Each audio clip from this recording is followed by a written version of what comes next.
Hello दोस्तों, मैं हूं दुर्गन्ना। आप देख रहे हैं हमारी यूट्यूब चैनल। तो आज हम India versus Sri Lanka third ODI के बारे में कुछ बातचीत करेंगे। और वीडियो शुरू होने से पहले मैं आपको एक टिप देना चाहता हूं।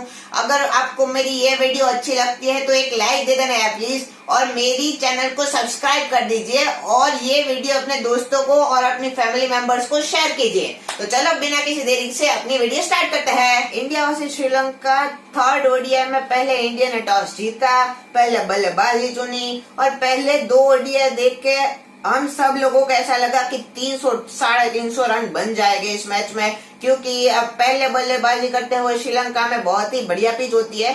दूसरी इनिंग में कुछ स्पिन और कुछ होती है, तो हमारी शुरुआत भी बहुत ही बढ़िया हुई थी। शिखर धवन, पृथ्वी शॉ स्टार्ट दिया था। शिखर धवन ने एक ही ओवर में 3 बाउंड्री लगातार मार दी थी। हमें ऐसा लगा कि शिखर धवन भी आज फॉर्म में है, पृथ्वी शॉ भी अपना टाइम लेके खेल रहे हैं। हमें ऐसा लगा कि आज ये दोनों बढ़िया खेलेंगे, लेकिन तभी वो एक बढ़िया सी वो उछाल लेने वाली गेंद आ गई और शिखर धवन का एज लेके कॉट बिहाइंड हो गए वो। लेकिन उसके बाद आए संजू सैमसन। आज संजू सैमसन का डेब्यू था। हम सब लोगों को लगा कि ईशान किशन और पृथ्वी शॉ की तरह वो भी बैक ऑफ खेलेंगे, लेकिन उन्होंने आराम से अपनी शुरुआत की, पहले सेट हो गए। उसके बाद तो जलवे दिखाया था अपने, वो extra cover drive, inside out, बहुत ही बढ़िया खेल रहे थे। लेकिन पृथ्वी शॉ भी बहुत ही अच्छा लग रहा था। उनमें आज बहुत ही बड़ी इनिंग दिख ही रही थी, लेकिन कुछ उतावले हो गए, तो उन्होंने एक ही ओवर में 3 चौके मार दिए। 48 रन बन गए थे। फिर स्ट्राइक ली, फिर 3 गेंदें डॉट हुई। वो स्ट्राइक में थे, 3 गेंदें डॉट हुई। 49 पे थे। प्रेशर आया उनको, वो पूरा अंदर चले गए। बॉलर ने सीधा अंदर डाला, एलबीडब्ल्यू हो गए। रिव्यू लिया, लेकिन हम सबको पता था कि वो रिव्यू वेस्ट ही जाने वाला है, सामने खड़े थे।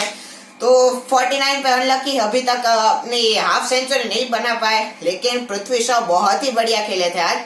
फिर उसके बाद संजू सैमसन भी अच्छा खेल रहे थे, लेकिन वो एक्स्ट्रा कवर और इनसाइड आउट मार रहे थे। इसलिए जो कैप्टन थे श्रीलंकन टीम ने, वो एक लेग साइड से ऑफ साइड की तरफ एक फील्ड और खड़ा कर दिया। लेकिन फिर भी वो शॉट मारने गए संजू सैमसन और पकड़े गए। वो एलिवेशन नहीं मिला, थोड़ा ऊपर होता तो चौका मिल जाता और उनकी 50 हो जाती, लेकिन 50 नहीं हुई। लेकिन बहुत ही बढ़िया खेले वो संजू सैमसन। इसके बाद आए मनीष पांडे। मनीष पांडे के लिए यह बढ़िया मौका था, और थोड़े प्रेशर में भी थे, क्योंकि उनको लगातार मौके नहीं मिल रहे थे। उनके फॉर्म पे भी कुछ चर्चा हो रही थी, लेकिन वो सीनियर प्लेयर थे, इसलिए वो श्रीलंकन टूर पे ले गए थे, और उनके ऊपर बहुत ही ज्यादा दबाव था। वो और उसके बाद आए सूर्य कुमार यादव। वो थोड़ी देर खेले, लेकिन फिर बारिश आ गई। बारिश के बाद जब खेल शुरू हुआ, तब 47 ओवर का ही खेल बचा था। तो फिर वहां पे पिच में कुछ घुमाव आने लगा।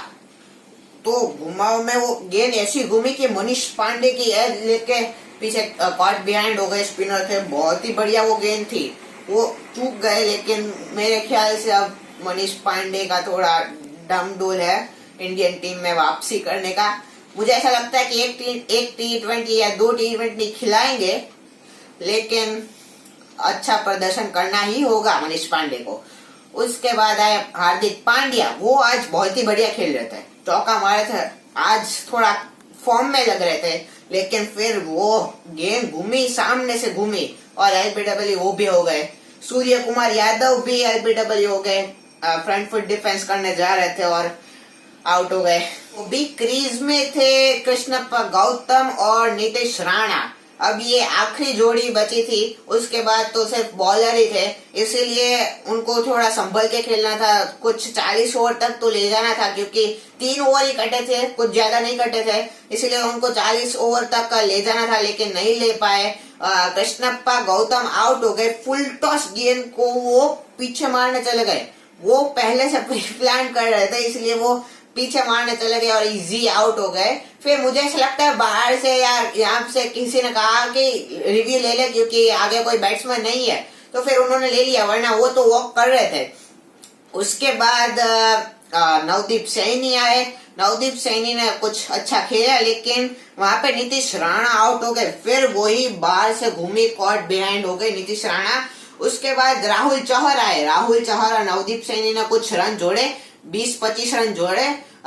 फिर राहुल चहर भी आउट हो गए और आखिर में नवदीप सैनी भी आउट हो गए।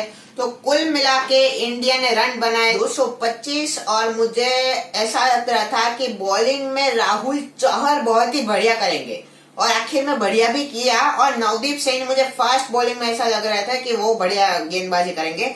वो पहली ओवर तो बहुत ही बढ़िया थी, लेकिन उसके बाद कुछ प्रॉब्लम में दिख रहे थे। मुझे ऐसा लगता कुछ इंजरी जैसा हुआ होगा उनको, पता नहीं हमें कुछ, लेकिन बढ़िया गेंदबाजी की थी राहुल चहर ने। और शिखर धवन को मुझे ऐसा लगता है कि राहुल चहर को और बॉलिंग देनी थी, क्योंकि पहले 10 में 2 करवा लिया, उसके बाद तो बीच वाले 10 में तो मुझे ऐसा लगता है कि कराई नहीं है, उसके बाद ही कराई है। मुझे ऐसा लगता है कि पहले ही उनको ले जाना चाहिए था।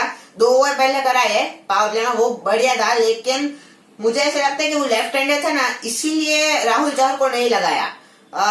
ऐसा तो नहीं होना चाहिए, क्योंकि वो दोनों को आउट कर सकते हैं। तो उनको वहां पे राहुल चहर को लगाना था। उन्होंने 3 विकेट भी लिए, आप सब ने देखा होगा 3 विकेट लिए। वो बहुत ही बढ़िया गेंद थी, मुझे बहुत ही अच्छे लगते हैं राहुल चहर, बहुत ही टैलेंटेड है। मुझे ऐसा लगता है कि आईपीएल में भी वो बढ़िया करेंगे रोहित शर्मा की कैप्टनसी में। चेतन साकरिया भी बढ़िया बॉल डाले थे। पहले 10 में तो उन्हें सिर्फ 3 ही ओवर दिए, लेकिन फिर तो उन्हें ओवर नहीं मिली। लेकिन वो जो उनकी back of the hand slower one जो भी है उनके पास, बहुत ही बढ़िया है। और वो विकेट आपने देखी होगी, back of the hand slower one, वो बहुत ही उछली, क्योंकि सीम पे गिरी थी और वो स्लो भी है, इसलिए वो बैट्समैन आउट हो गए थे। 2 विकेट लिए चेतन साकरिया ने, वो भी बढ़िया खेले। तो आखिर में तो हम हार गए ये मैच, लेकिन हम सीरीज जीत गए थे, इसलिए ही 6-6 बदलाव किए थे। सीरीज जीत गए थे, इसलिए कोई प्रॉब्लम नहीं थी। मैन ऑफ द मैच बनाया अविष्का फर्नांडो को, वो भी बढ़िया खेले थे। और man of the series Surya Kumar Yadav, मुझे ऐसा लगता है कि ये बढ़िया फैसला है, क्योंकि तीनों मैच में रन, पहले मैच में भी रन बनाए, दूसरे मैच में भी 50, तीसरे मैच में भी 40, तो बढ़िया है ये सूर्य कुमार यादव को मैन ऑफ द सीरीज बनाने का। और यहीं पे हम हमारी वीडियो एंड करते हैं। तब तक के लिए टाटा बाय बाय।